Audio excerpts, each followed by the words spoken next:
I'm Irvin Mayfield, Artistic Director for the New Orleans Jazz Orchestra, trumpet player from New Orleans, Louisiana, born and raised.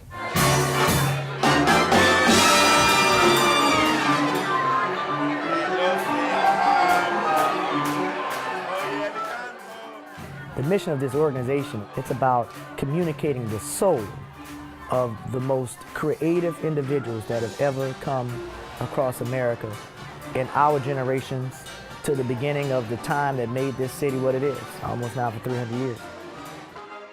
But when you get to work with even an Uncle Lionel or tremendous talents like Irma Thomas, when we're speaking through the music of Fats Domino, you're working with those folks who've been out here for years. And this music is so wonderful because the young guy gets to do it too. You know, so you can have an Emily Frederickson. Look at her experience, you know, being 21, being able to write the type of arrangement she wrote for the recording session, which was just a stellar arrangement. When you work with a Dee Dee Bridgewater, you know, put her in a blank space and you just let her do what she does, and you just make sure all the equipment is on. Well, I flirted,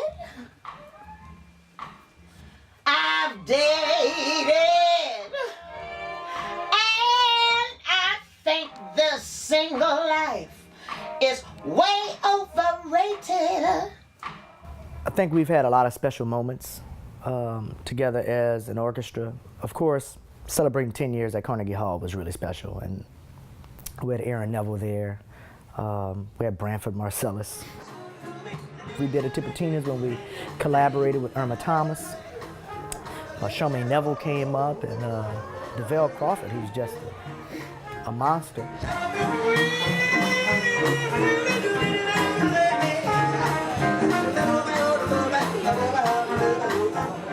Playing on a train going up to Chicago. Good evening, ladies and gentlemen. On this train ride to Chicago, or wherever it may be that you're going tonight, you're listening to Michael Watson, as well as the New Orleans Jazz Orchestra. We're going to be providing entertainment for a few hours here back in the lounge car. So make your way back, enjoy the sounds, relax, and let's take you all the way home, wherever that may be.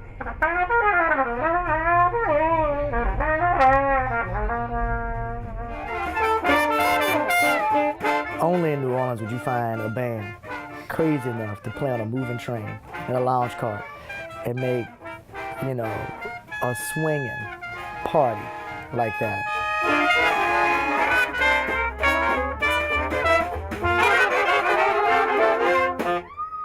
Welcome to New Orleans and Chicago.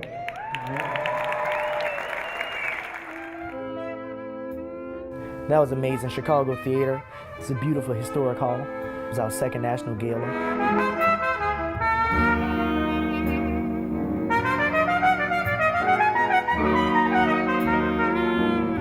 Kurt Elling, Haley Reinhardt, the Preservation Hall Jazz Band, all the wonderful musicians who play jazz on a nightly basis in Chicago that were invited out.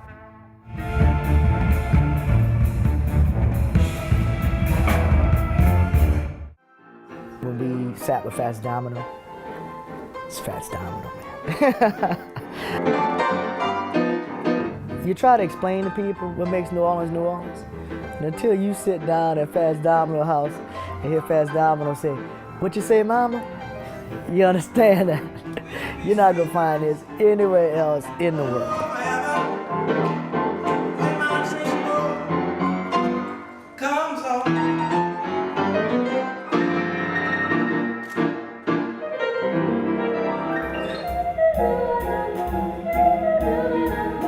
When you are the artistic director of an arts organization, your job is to create an environment where creativity is inspired on a daily basis. You've motivated the artist to want to bring you their best work. The musicians, whether it be Ed Peterson, every time he plays seems like a testimony to me. Leon Brown, with his whimsical approach that he takes, that's been a real staple of the band. When Adonis Rose plays the drums, he's been a signature sound for the band.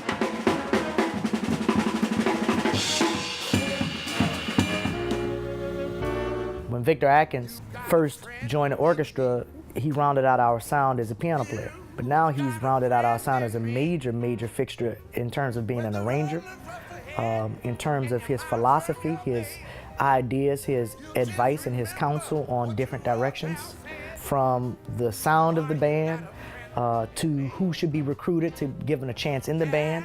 All these guys they're the core, the message, the tone of what we do.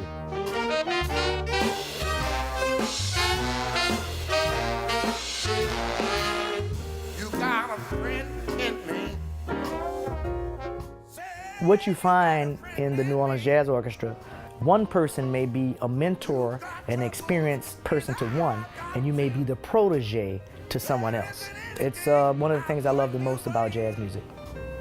Well, stick together and see it through, 'cause you got a friend in me. I would follow these guys anywhere to do anything. And it's an honor to stand in front of a group of people you feel like that about.